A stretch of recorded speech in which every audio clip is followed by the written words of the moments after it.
What's up, YouTube? This is the first beer in the Vintage Beer Review series, and this is Troegs Scratch Beer, Naked Elf. So, researching this beer has been a little bit interesting. So, Jay and Forsyth, off of Beer Advocate in our locals group, sent me this bottle, and has marked it as a 2013. So I was trying to look on Untapped, which, of course, you know, is all pretty much user submitted, so, you know, I can take it with a grain of salt, but for the most part, it's pretty accurate. So there's 3 different batch numbers. And I was trying to look at the numbers to see if it corresponds with the label. Well, there's I think there's a 73.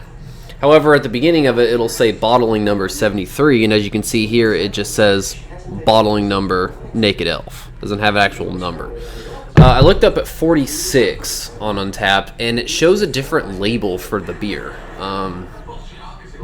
So I kind of ruled that out. However, what's curious about that, though, is that when you look at Beer Advocate entry for this, it actually says 46 Naked Elf on the same label. It's kind of weird. And then I think there's like a 21 or a 23. And that one looks like the label like this without the actual number. However, it says it was bottled in 2009. And I'm assuming this is a 2013.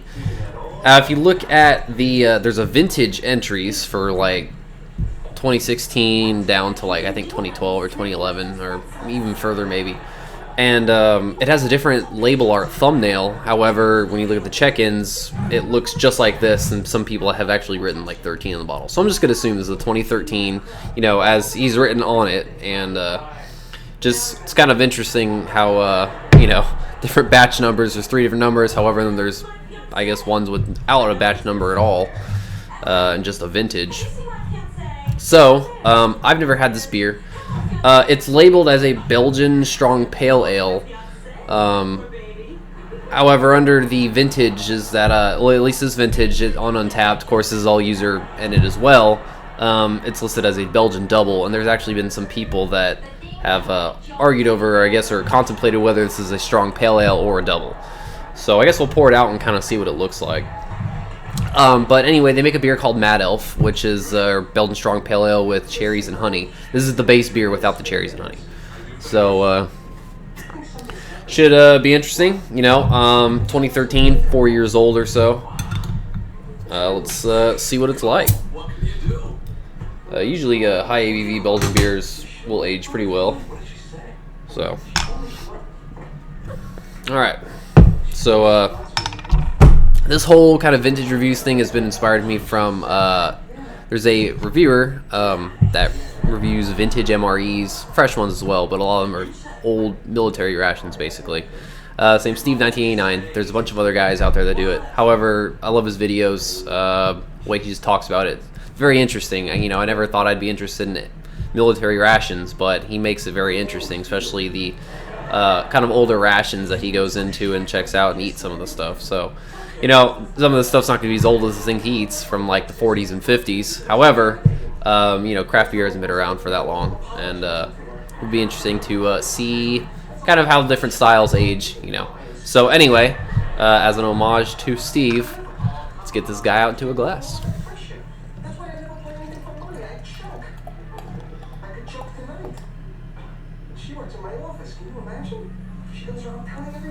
Alright. So, pours out I mean, it looks like caramel. It looks just like straight, you know, liquid caramel. It's got a nice foamy head, just a lightly beige color to it. Kind of like a light coffee creamer type color. But yeah, it's really pretty hazy and caramel. It looks really awesome. Like, it looks like you've melted caramel candies. A little bit left into here.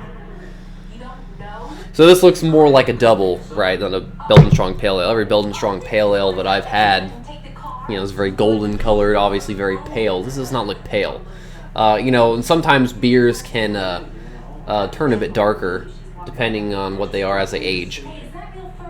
But, you know, it's not going to turn this dark, especially in 4 years from a pale ale. So this really looks like a double to me. So that's what I'm gonna kind of assume this is at the moment. So, but it looks pretty good. Let's check out the aroma on this guy. Ooh, a little bit in my nose. Yeah, definitely strong caramel.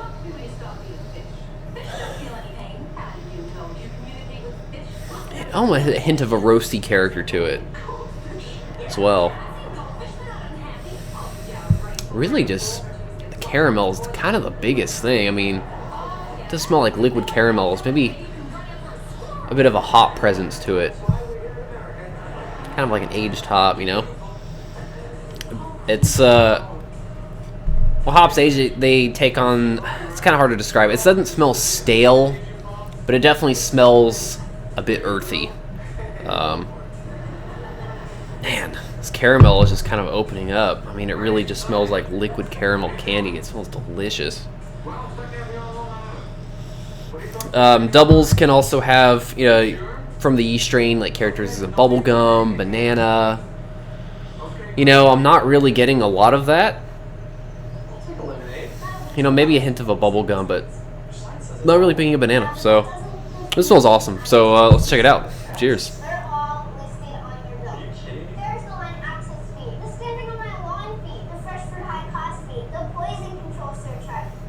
Oh, wow. That just tastes like straight candy.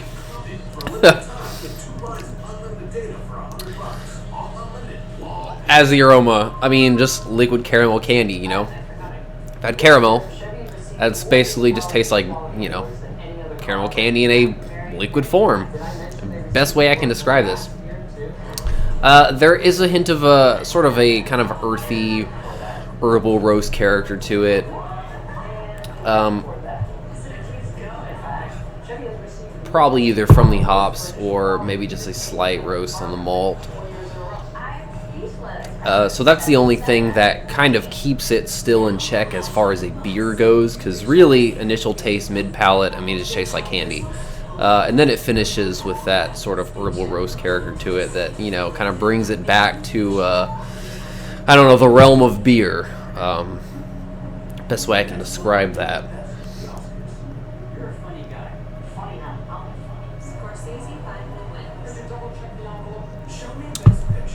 So that's some nice carbonation, a little prickly, but kind of soft. Mouthfeel is a nice kind of a medium. It starts out and feels a little thin because the carbonation is a little prickly at first. But it dies off and it has a really nice kind of a medium full mouthfeel to it.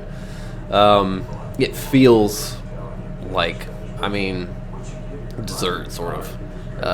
If I can, you know, if you can imagine that. This is really tasty. I really like these kind of beers that have a strong caramel presence without being like a hoppy type of beer. I don't really like IPAs or things like that with a big caramel presence that have a big hop, you know, bite to it with that caramel malt.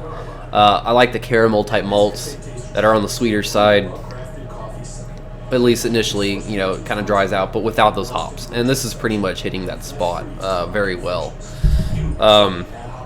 I think I looked up on, when I was looking on tap, this 2013 vintage on there was listed, I think, at like 8 to 9 or 8. Either it was at 8% ABV or getting up towards 9. I think that the other batches have been listed at 9. But the fact that this looks like a double and tastes like a double, right?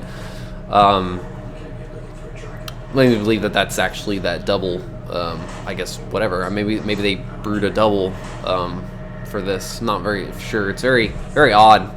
But yeah, sounds like it feels like 8%. You know, I don't get any booziness off of it, but it has that nice kind of full feeling to it. So this has been a really interesting beer. I really like it. I mean, in its current state, you know, this is an easy 4 out of 5 stars. Probably a little bit higher. Just that awesome caramel presence. You know, I've never had this fresh, so I kind of wonder how this is fresh as well.